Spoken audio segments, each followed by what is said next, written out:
fight's not over. Stop the fight! People. Everybody, I come here for everybody. Kill everybody. I'm the champ. I'm the king. Kill everybody. Ah! Hey, what's up, guys? It's Lane here from Broke Bets. Also got my guy Carlston on the other line. Let's go. Yes, sir. Getting into the UFC Nashville picks here. To start it off, also very good card. To start it off, we got Ode Osbourne versus Asu Almabaev. I'm taking the dog, Ode Osbourne, who has an extremely up and down career here in the UFC, and is kind of like a guy who's just a very good hammer and not a very good nail in the fight game. But I just think Asu is going to a little bit struggle a little bit in this fight, especially on the feet. Ode Osbourne's a pretty big dude, and wrestling background. Asu really depends on getting the fight to the ground to win these fights. And Ode just proven me very fast in his fights. And on the feet, I just don't see much Asu stands to offer. So I'm gonna take Ode by decision this first one as an underdog. What are you thinking? Yeah, Almabaev is definitely grapple heavy. I watched probably 3 or 4 of his recent fights, and I don't know if he threw any punches in any of those fights. So, I mean, he's going to want to be taking this fight to the ground. But, I mean, Ode Osbourne's pretty well-rounded. And I just think he'll be able to control the striking and hopefully defend some of those takedowns. Yeah, I think the hard thing with Ode is he's very fast in round 1. Like, he's going to probably look amazing versus Almabaev in round 1. But he's just incredibly fast in that round. And then he slows down throughout 2 and 3. So there could be a live bet opportunity for Asu there, just depending on how Ode is doing. And Ode just fight IQ is all over the place. It's hard to, like, the Tyson Nam loss was the really disappointing one, the flying knee that he didn't need. And then Asu, if you watch that most recent fight, I feel like there's a lot of intel in that fight. He fought a little bit lengthier of a striker. He was getting kind of pieced up on the feet for a little bit, and then got in a clinch position, struggled to get some takedowns, and then once it was to the ground, it was domination. And I just don't think that's just going to play out this way in this fight. And the striking too, he loves to do like a spinning kick to the body, and it misses so frequently. And I've just seen it a couple times, and it didn't look good to me. I'm with Ode here. Any more thoughts? Yeah, I mean, you pointed it out. That spinning kick, I guess, wheel kick, or whatever you want to call it. I'm pretty sure that's like the only strike he threw on the feet. So, I mean, he's definitely going to be trying to get this to the ground. We just saw another example of the Azat guy that just faced Tyson Nam, another Kazakhstani prospect, come out, and people really hyped him up. You know, that record looks amazing and whatever, but the competition level is just a big jump, and we have a lot of Kazakhstanis, I think, that follow our Instagram page, so we'll probably get a lot of angry comments in Russian language. And Asu, good double leg and all that, but as we know with flyweights, it's pretty hard to hold flyweights down, and at least in my opinion, they're pretty good scramblers. So, yeah. Ode by decision. Okay, for the next fight, we have Jake Hadley versus Cody Durden. Taking Jake Hadley here, I really think that Jake Hadley is a phenomenal prospect. In fact, I liked him a lot more as a prospect over like Muhammad Makayev. I think that Hadley's here to really put stamps on fights, and this guy has very good striking, extremely tricky grappling, and I think facing a wrestler here in Cody Durden, he's going to just give him a lot of trouble. So I like Jake Hadley. I'm going to call it a club and sub. I'm going to say a second round club and sub. I think he's just going to put the pressure on Cody Durden, force the takedowns to come out of Durden, and then wear out that gas tank until he finds a finish.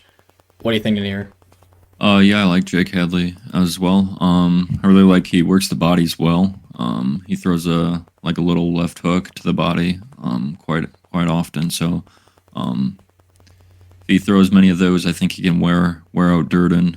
Hadley's got a good pace as well.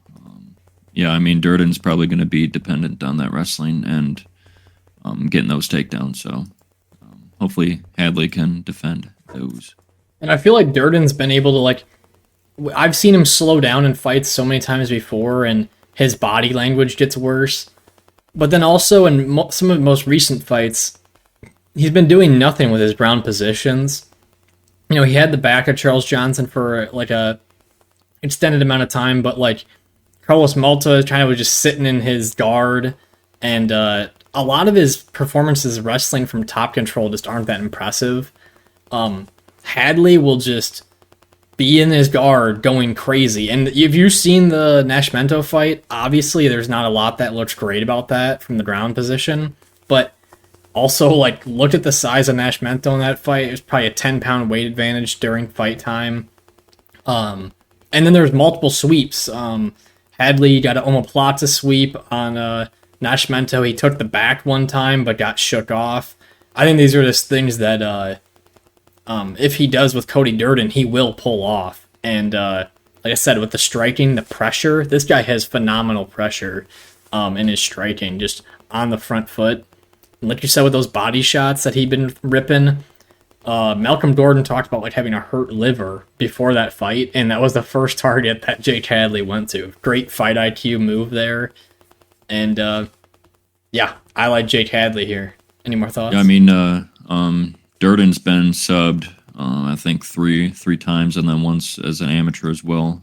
So he's never been KO'd. So I mean, I'm leaning towards a submission for Hadley. Right, he'll probably force himself into a submission position, even if he does get hurt that bad. So yeah, Jake Hadley submission round 2. Okay, for the next fight we have Jeremiah Wells versus Carlston Harris.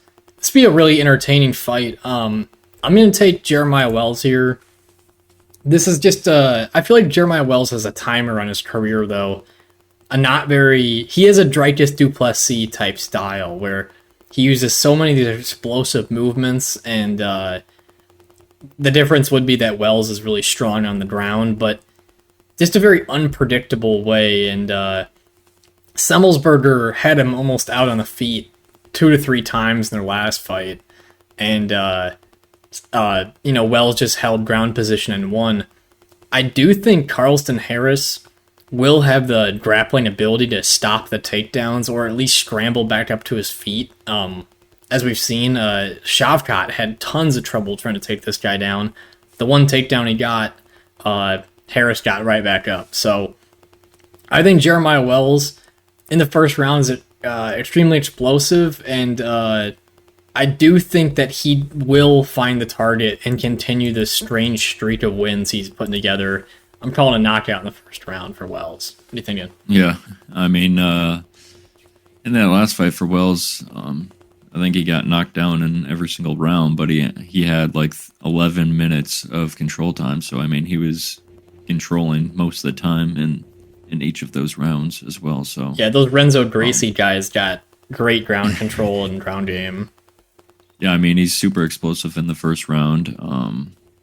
And I think he can, looking at that Court McGee KO, I think he can replicate that here as well.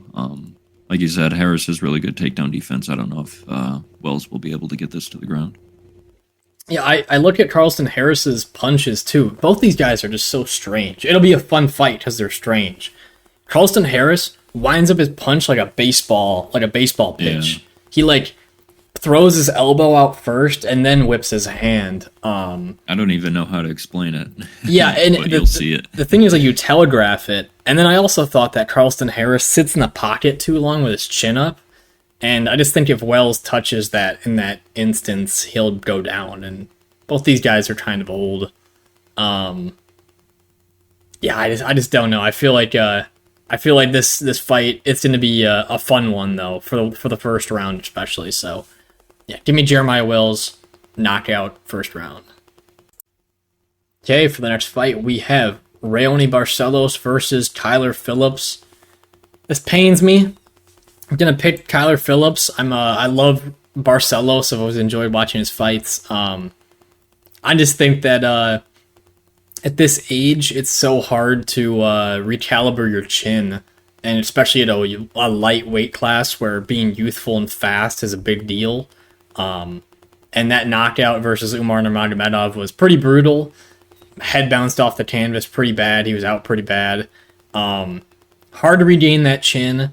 And I would say, like, talent for talent, I think Barcelos actually holds an edge with a lot of attributes in this fight, but Kyler Phillips at range probably will just be able to outkick him and win this fight. I think Kyler Phillips could just recreate a knockout, left hand, a lead hook, something like that. I think he misses with a lot of his kicks, so I'm gonna say it's a punch knockout. What do you think? Yeah, I mean, Barcelos getting, flatline KO'd against Nurmagomedov. I don't know how well he'll recover from that, but Phillips is super well rounded as well. He's got a really good jab and straight. Like his leg kicks, he does way too much spinning attacks though. Way too if much. He can cut those out, I think he would be a lot better, and his gas tank would probably hold up a little bit better as well. But he does work the body as well, which I really like. Yeah, I feel like he tries to adopt that Sean O'Malley style into his game, and I just feel like the spinning attacks, although they're flashy, they never seem to really land, and he does like 20 of them in a round. And then, like, just had really bad fight IQ versus Paiva. Like, had him out on his feet multiple times in that first round, and instead of just following it up with simple punches, like just touching him, like a jab and a straight, something simple, he was trying to do a spinning heel kick knockout after he already had him hurt. Just not really being too smart about the situation. He slows himself down because he does so many of those big movements. And then coming in this fight, Phillips has relied on his grappling many times to, like, stay in fights and control positions when he's getting a little more tired. And Barcelos won't be really held down. It's just he hasn't really been held down before. So he's a great wrestler. So Kyler Phillips might struggle with some of those positions if he just can't get Barcelos out of there early. And I just got to stay on the side, though, of Phillips because of Barcelos' chin at this point. The age advantage is a pretty big deal nowadays in the UFC. So, yeah. Kyler Phillips, knockout, round 1. Okay, for the next fight, we have Billy Quarantillo versus Damon Jackson. Gotta go with Billy Q. His pressure and pace will just be a struggle for Damon Jackson in this fight. And I'm going to say that Billy Q's chin's okay after that Barbosa fight because it's been pretty strong his whole entire career. And Damon Jackson isn't really just known as a knockout artist unless he's facing Pat Sabatini with that weird kick. But the pressure, the pace, and the way that Damon Jackson can fade in a fight, I got to take Billy Q by another knockout. That's like a 4 straight knockout prediction. What do you think? Yeah, I mean, you called it. Billy Q, pace, pressure, durability as well, always pushing the pace. He wears out his opponents. See that happening here as well. I mean, besides the Barbosa fight, he hasn't really been KO'd before. I mean, 2016, but it's held up in pretty much every other fight, so I think it will hold up here as well. The downside for Billy Q is his reckless style, tumbling into people and shit like that. Is he can be taken down, but he does have really good scrambling ability and does try to get up to his feet pretty often. So Damon Jackson is a guy that he makes his game on back control, and that's evident through his Dan Argueta and Camilla Kirk fights, just sitting on the back most of the fight. And he could burn out a round, but even Billy Q just comes out and he can just literally just put the pace on him as soon as Damon Jackson gets some back control, and he'll burn out and die. And Billy's just got very underrated power as well. When you're moving forward the whole fight and throwing your right hand as hard as you can, you're bound to really rock that person at some point. So, yeah, I'd say the dog energy and Billy Q to get another comeback victory, possibly. Billy Q, KO, round 2. Okay, for the next fight, we have Ignacio Bahamondes versus Ludovit Klein. Taking Bahamondes here feels like a really straightforward, easy pick to me. Ludovit Klein does have a very good kicking game and a pretty good left hand, but for the most part, I think Bahamondes is just the better striker all around. He's longer, more calculated, and he doesn't fade. And Ludovit Klein has very shaky results, I feel like, in his past couple of UFC fights. He lost to Jai Herbert, but point deduction for Jai made it a tie. Beat Mason Jones pretty easily. Clinched He's in Cage Warriors now. Yeah, clinched up Devontae Smith pretty much to win their fight. And then 2 losses before that. But he just has very on and off results. He does have a very good left kick. He has a very good left hand, but so a lot of times those tools can really slow fighters down that have that strong kick. And I think Bahamondes just takes this one by decision. What are you thinking here? Yeah, I mean, he's super young as well. I mean, he's only 25 years old, about to be 26. And I see his length as a huge advantage here. I mean, he's 6'3" against Ludovit Klein's 5'7", so right. I see that as a huge advantage. He was able to use that length really well against Trey Ogden, so I see that here as well. Klein's also been caught up in this weird dilemma of being a 145er or 155er. He's been kind of like caught up between those two divisions and doesn't really have the perfect size for either division. And yeah, Bahamondes really just took advantage of that Trey Ogden fight. Trey Ogden just did nothing the entire time, and Bahamondes just dominated. And younger fighter developing. If I had to give a ground game advantage, I'd give it to Bahamondes. I think that he's just going to be longer. He wouldn't be able to. He'd be hard to hold down, but then also heavy on top. So yeah, give me Bahamondes by decision. Also, put a 1.5 unit bet straight on him already. Okay, for the next fight, we have Tanner Boser versus Aleksa Camur. In this fight, I think the crowd's going to be behind Tanner Boser because of that mullet, but I'm going to take Camur in this spot. I think Tanner Boser's just made a career off of beating like fat heavyweights, and that's kind of, I don't know, it's a stain on your name a little bit. Like, if you just go watch the film of him facing a lot of heavyweights, his feet don't move very well. He tries to stand in a karate stance and it just seems strange. And it's usually just him throwing punches as hard as he can. I don't think Camur is this special fighter either. But I do think he's a little bit better of a boxer. He moves his feet a little bit better. And I think he's got a ground game advantage. So I'm going to take Camur for a decision here. I think that he just stands a little bit more of a chance to outpoint this one. And Tanner Boser down at 205. It doesn't seem that important to me. I don't think it's really going anywhere. What do you think here? Yeah, I mean, Camur's coming off a 2-year layoff, so I mean, hopefully he's been improving. I mean, he's only 27 years old, so I'd expect that. But for Boser, yeah, man, he's something else. Yeah, like you said, he throws everything in his punches, and if he's not connecting, which he's usually not, he's losing. So, yeah, he throws everything in his punches. I think Camur will be more technical, and I don't know. Do you like a finisher?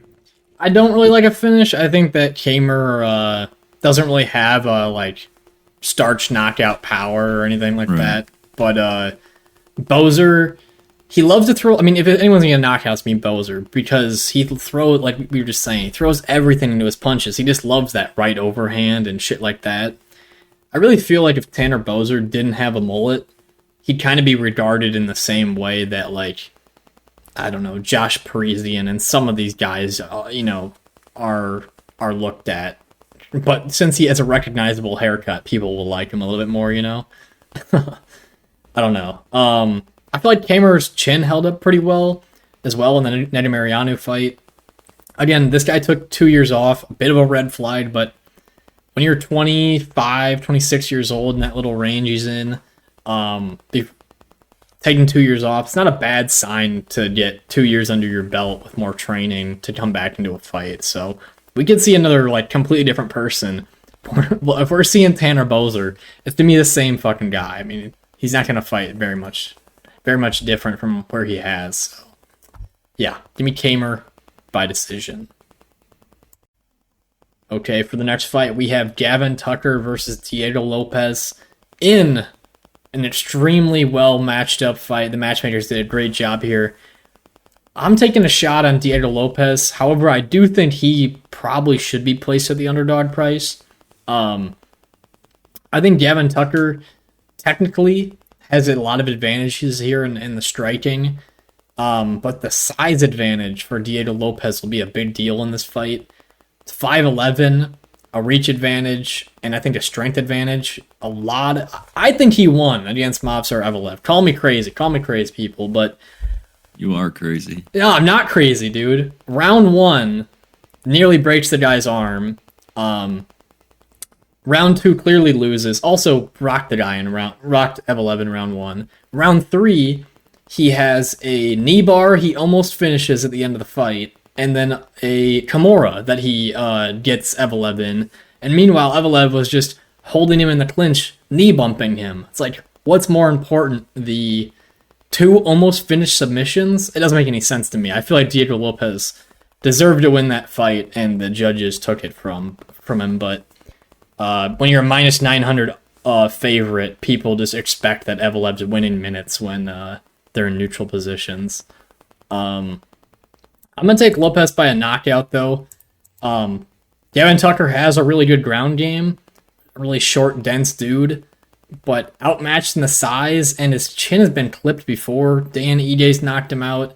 If you watch the Justin Janes fight, in that fight, Janes has Gavin Tucker hurt once or twice in the first round. And Lopes, the pressure, the size...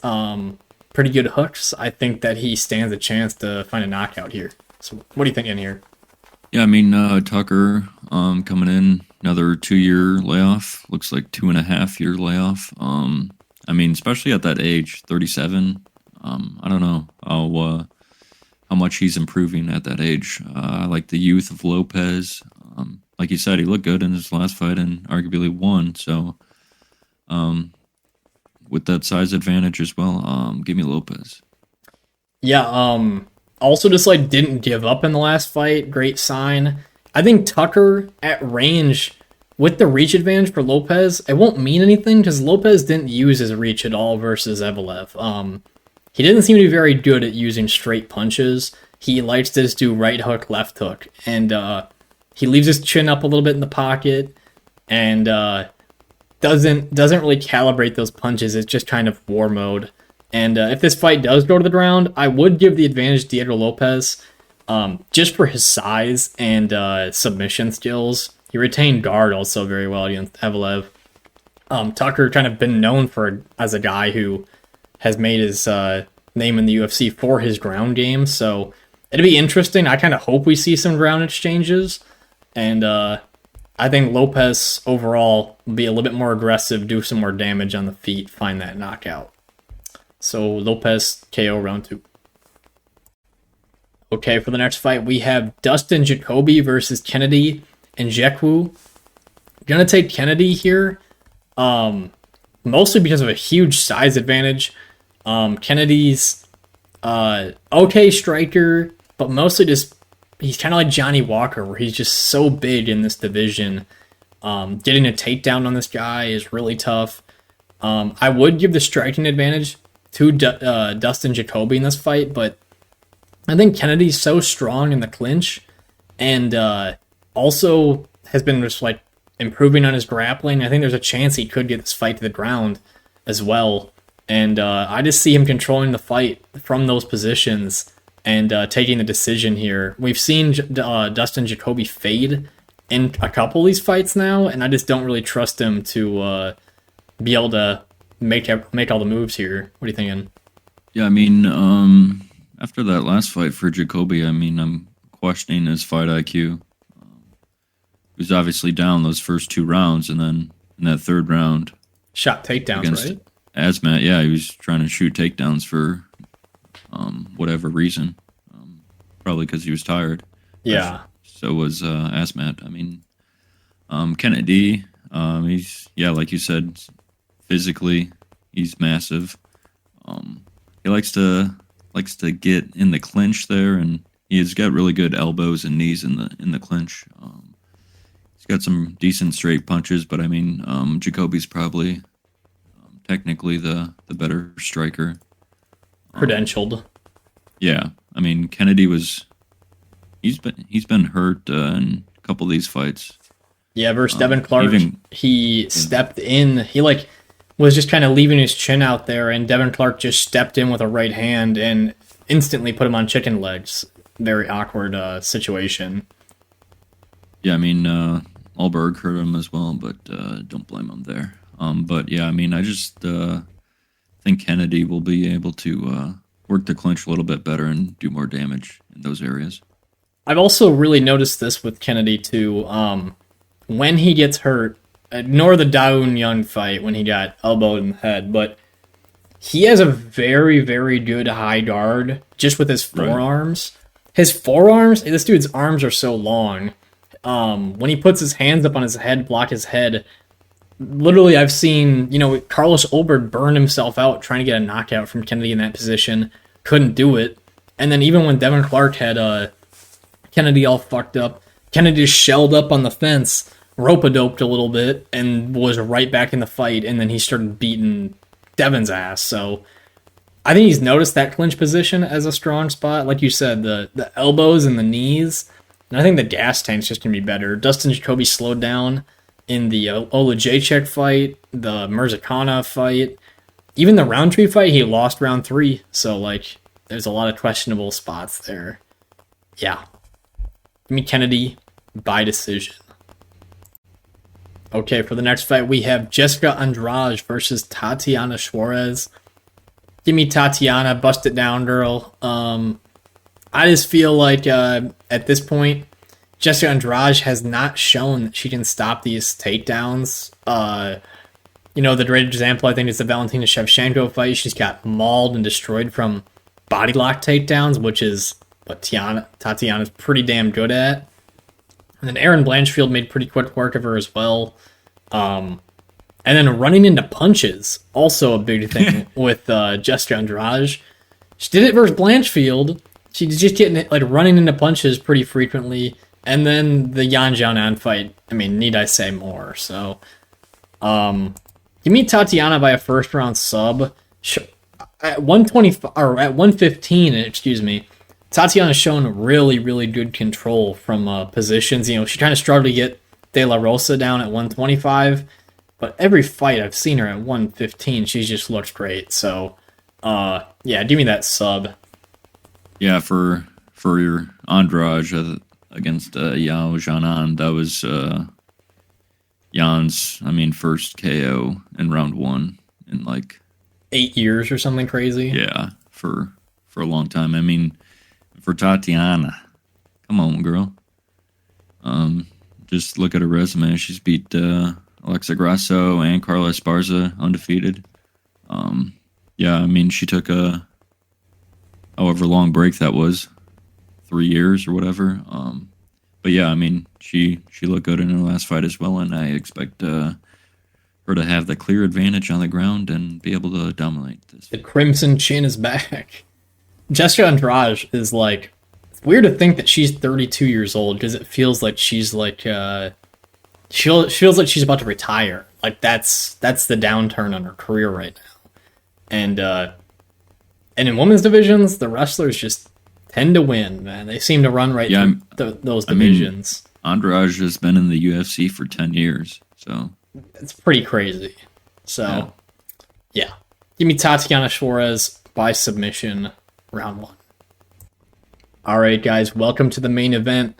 Before we give our prediction, guys, please drop a like, subscribe, comment, picks, bets, disagreements down below in the comments, and we'll interact with you guys. In this fight, though, we have Cory Sandhagen versus Rob Font.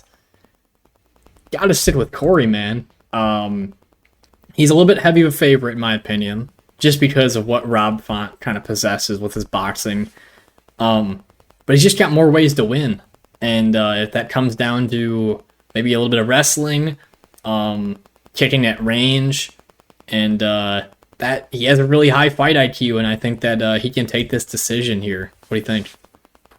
Yeah, I mean, Font, he of course has that excellent jab. I mean, that's his main weapon. But he's also super tough as well. I mean, Cheeto knocked him down 3-4 times or whatever, and he's still pushing through. I don't know if he's been KO'd previously. I don't think so. Not in the UFC, I don't think. Yeah, I mean, I think this goes longer as well. Probably a decision. Like you said, Sandhagen has more ways to win with the kicks. Cory also played it very safe. He's got really good footwork as well. Yeah, he played it very safe versus Song Yadong and Cheeto as well. Like, he definitely hurt Song in multiple instances. That one was about to go the distance, but it was mostly just the cuts that were the main factors in the fight.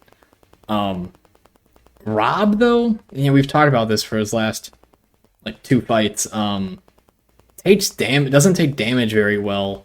The Jose Aldo fight, he got hurt a couple of times, and the Cheeto fight, like you just said, got hurt a couple of times.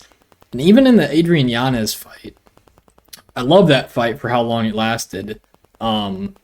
His eye was all blown up 2 minutes into the first round, and sustained damage over 25 minutes just isn't a very good look. Cory can bring those jumping knees, those lead elbows, just some things that really could do damage to Rob's face down the line. And especially with those elbows, I mean, Cory's cut open Dillashaw and Song Yadong right near the eye too. Right, probably in the eyebrow area. So I mean, that could impact this fight here too. If Font gets cut up. It's crazy how lucky we are in the bantamweight division. Like, Umar Nurmagomedov falls out of this fight, and then Rob Font fills in. It's like, oh, we lost a banger for another banger. Oh, damn. It works out pretty well. Song Yadong's that odd man out. I mean, he was scheduled first Font for 292. Oh, okay. I also just feel like Cory's wrestling's improved throughout his career as well. Kind of just was getting taken down by people. Then he tried to mix in the wrestling versus Song. Even just putting it out there really helped him. And then Cheeto, obviously the wrestling was on display there, just with great control. The scare is that Rob Font boxing, just he's incredibly accurate with those punches. And I think Cory, though, has, like you said before, great footwork and range control. So if Rob's going to even try to come forward with those jabs, Cory has very good lateral movement, and he can kind of stay out of the way of a lot of those offerings.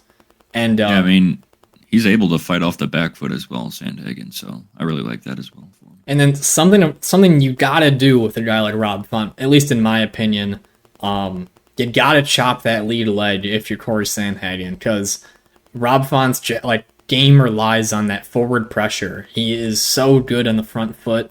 If you take away the tool of the lead leg to place his weight for that jab, you change the fight. So I hope to see some investment on that lead leg from Cory early and often, and hopefully it pays off for him over the course of this. But super excited. Going to be a great fight.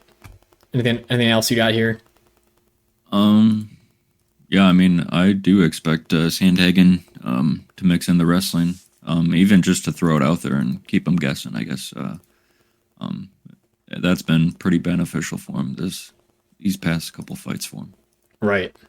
He's like morphed into more of a martial artist after his Petr Yan loss. Exactly. All right. Cory Sandhagen by decision. All right, guys. To recap UFC 291, we went 10-1 on our picks.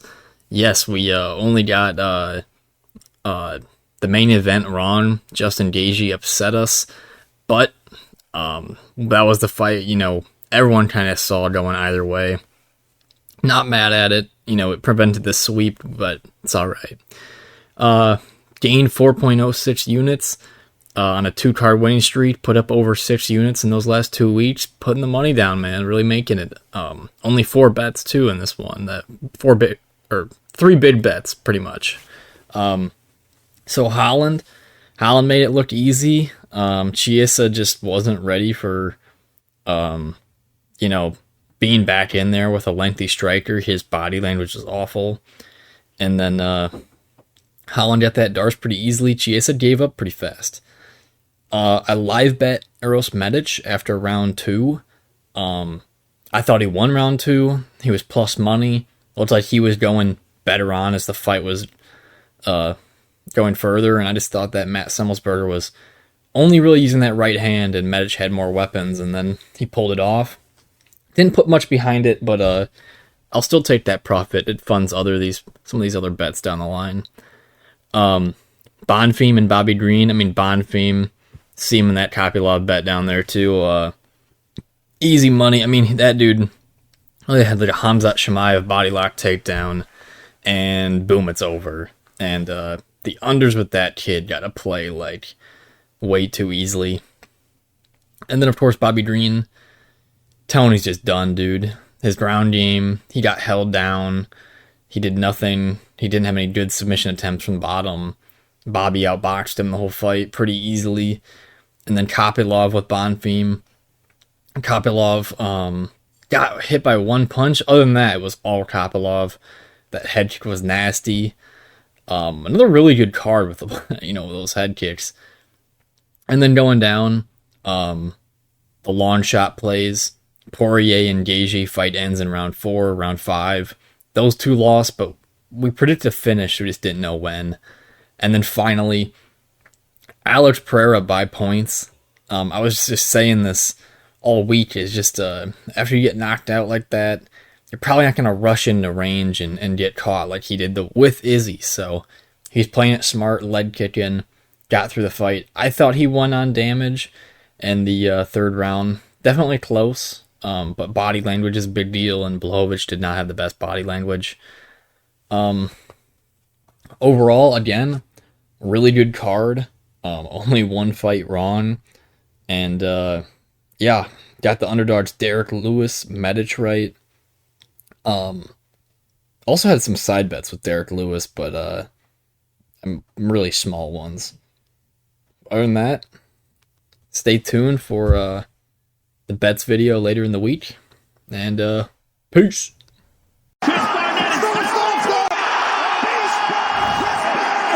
I know. It doesn't matter from the trenches.